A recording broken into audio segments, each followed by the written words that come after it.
The last 4 years were dark, and now Donald Trump is the light. Let's bring in South Dakota Governor Kristi Noem, who's campaigned all across the country with Donald Trump. Governor, good to see you. Thank you for being with us.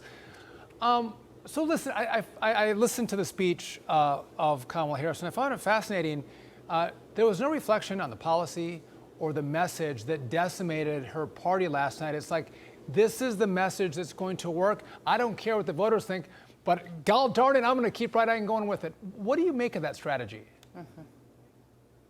Yeah, I thought her speech was depressing. It continued to be divisive and dark, and that's not what the American people want right now. Listen, they voted for President Trump overwhelmingly.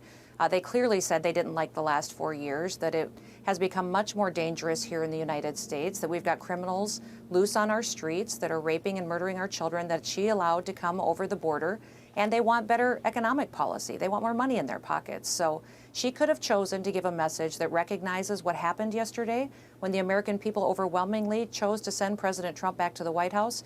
Instead, she went back to the same old talking points, didn't talk policies. Instead, she just went out there and tried to divide people again.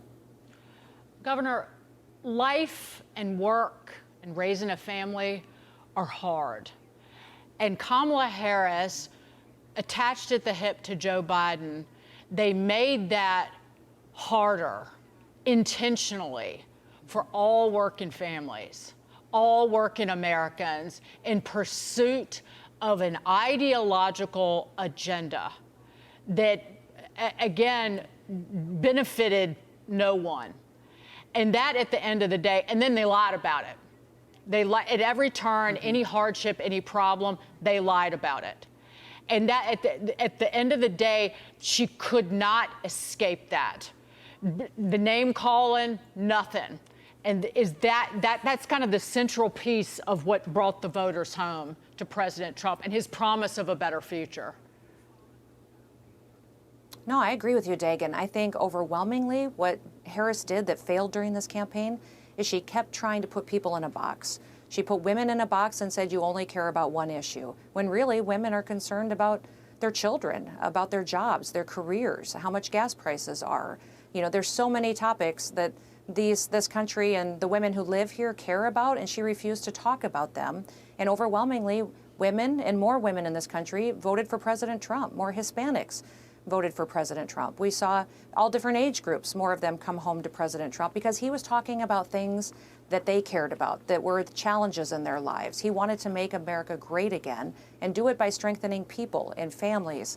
And that's what I think is so fun about this election cycle, is that this is the biggest win we've had in this country for a presidential candidate in decades. And President Trump did it while going out there and relating to the American people. We saw him doing things with people frying up French fries at McDonald's and driving garbage trucks and talking to folks that were the backbone of this country and saying he was going to protect their jobs and that he was going to make this country safer. That was so refreshing to see a candidate that really addressed the concerns that the American people had. And that was one thing that Kamala Harris refused to do. And he did. He addressed the economy, he addressed inflation, and how he wanted to fix it. But I think something else was at play, which was not really on the radar as a top motivating issue for so many Americans.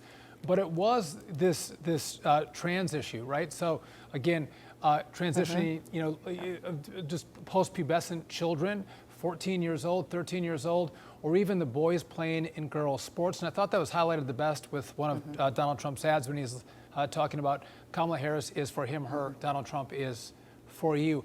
I do think that worked because it just shows how out of touch not just Kamala, but the rest of the Democrats were with the values of, I think, the whole country, but you and I don't live that far apart from each other, but especially middle America. Yeah, absolutely. President Trump clearly told Americans that he was never going to let mediocre men take away opportunities from our exceptional young women, that he was not going to just protect sports, but he was also going to protect opportunities for women and let them have a level playing field and be able to go out there and grab opportunities to make their lives better. A lot of us have daughters and granddaughters, and we want an America like that will lift them up. And Kamala Harris was determined to tear that down and erase those opportunities for our children far into the future. And that's what made her policy so radical and so scary. I had so many folks telling me in some of the bigger cities in this country as I traveled for President Trump saying, listen, maybe in 2020 we were, getting a little bit tired of all of the drama and conversation and the fighting and the division, but boy, she is so extreme that we cannot trust her with the White House, and we don't even know who she is. Not only did not a single person vote for her when she became the nominee for the Democratic Party, but then she refused to talk to the American people and do interviews. So we really never really could grasp who she was. What does she stand for? What does she want to do? That's what the American people rejected, was a typical hypocrite politician that they didn't want to put back in the White House. It was historic. Governor Kristi Noem, always wonderful to see you. Thank you for being with us. We appreciate it. You too. Thank you, Governor. The Democrats